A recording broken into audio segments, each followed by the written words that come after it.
Welcome back to Swirl, your A through Z, covering the LGBT, LMNOP, and everyone in between show. My beautiful transgender inclusive voice has finally arrived via a fancy train. Sure, why not? Mia. Thank you so much. Yes, that was a planes, trains, automobiles adventure running through. So it was You're fun. Officially a San Franciscan. Yes, I've been locked on a muni for 30 minutes and no explanation. So yeah, officially I made that. I first off, I just want to say thank you so much for allowing me to be here on a special night. I think this is a really special episode, and for the chance to get to hear somebody like Walter telling that story is just something that's so, it needs to be heard, public school graduate.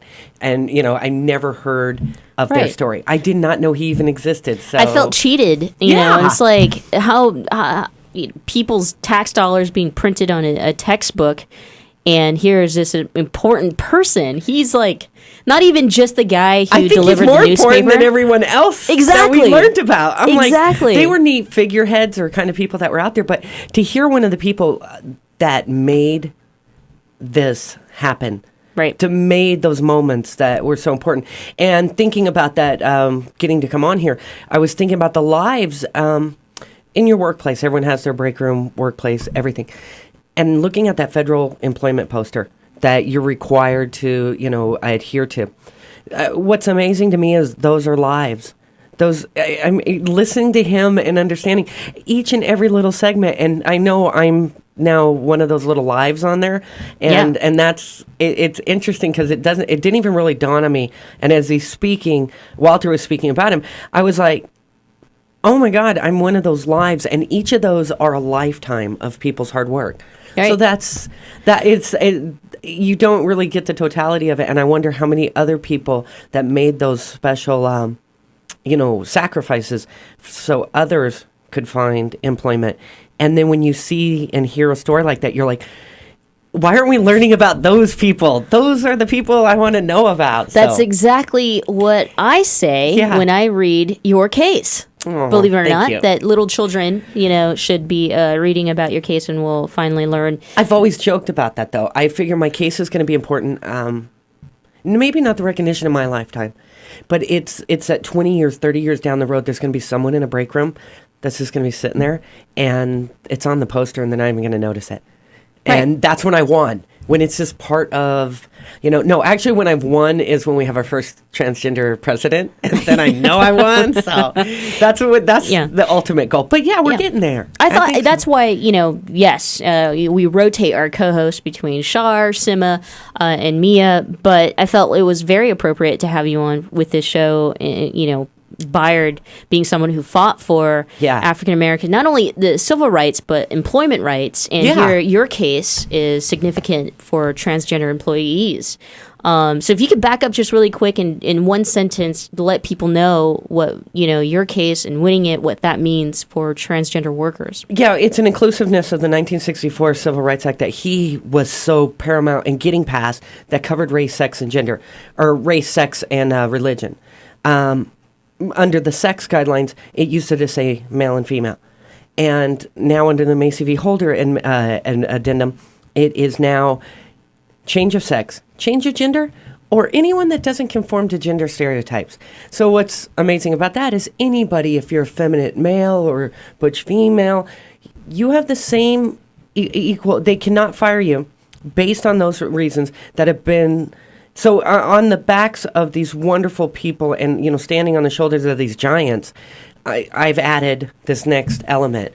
So, and which is huge. It's cool. Now, I'm going to say something because, Byard being a pivotal, person, right, in the civil rights movement and creating change, and who we are, we don't know who he is, and he's overshadowed by the great. I'm not taking anything away from Martin Luther King Jr., but, in late 2012, or just a few weeks ago, the Huffington Post, a progressive, credible source, published an article about, the top transgender stories, leaving out your case, in which this affects, tons and tons of people. Yeah. Do you feel connected to Byard hearing his story. You start to get it, and now the world's so much more heavily socially media and everything.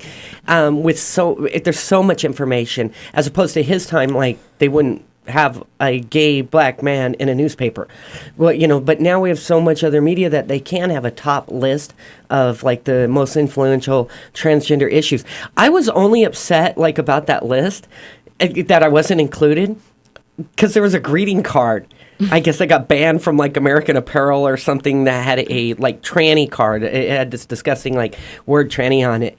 And that made the list as opposed to, the employment side. And it's not me that needs that media side. It's more the whole message of our work. Because, that's the only thing that should be important. And so I get frustrated on that side, so I know where he's at. Like, I know he passed away and never thought, like, God, I'd have to wait 20 years before someone would start to know how important my work was. Yeah. Or, what great role I played. Yeah.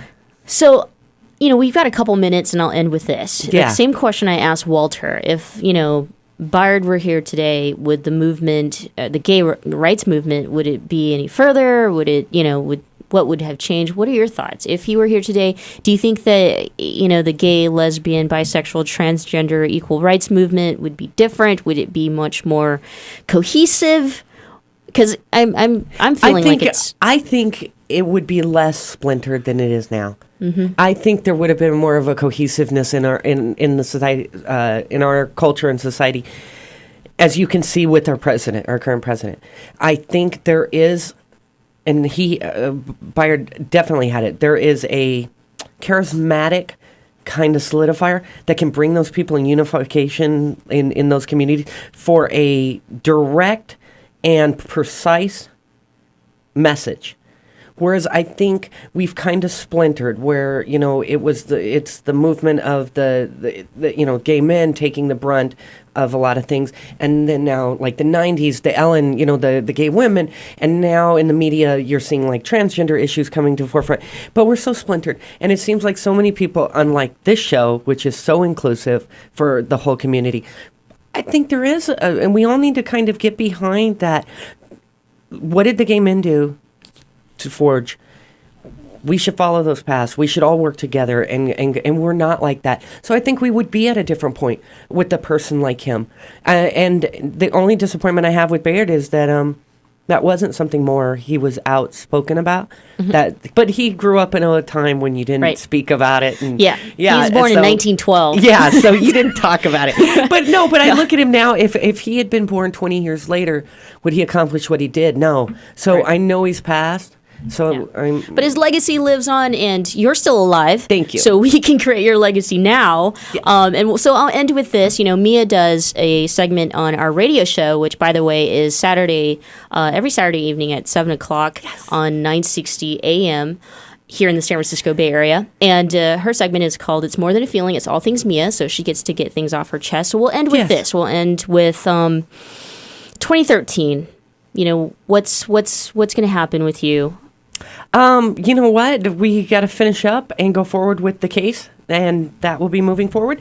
I'll be out there in the world. I call myself the accidental activist. It wasn't something planned, and helping people. My major goal is exactly sharing our story of my beautiful wife, getting that out there, and then I'm starting to help with a group that's helping younger people transition. Or later in life, but people that are in the middle of the beginning of their transition, and that is such a rewarding feeling. And the only way I'm going to get out there is get myself out there with the helps of people like you and the show, and keep knocking those walls down. I'm not done yet. I'm not running this place, and until I am, until I'm running it, I want to run it all. And Google Mia Macy, and I want an action figure. That's all I've ever wanted. I want an action figure. When I get an action figure, I'm done. Okay, so that's awesome. Okay. We've got to take a quick break, but Mia will be back with us to discuss a cat call or a non-existent cat call. Okay. We'll see what that means, but for now, we're going to take a break.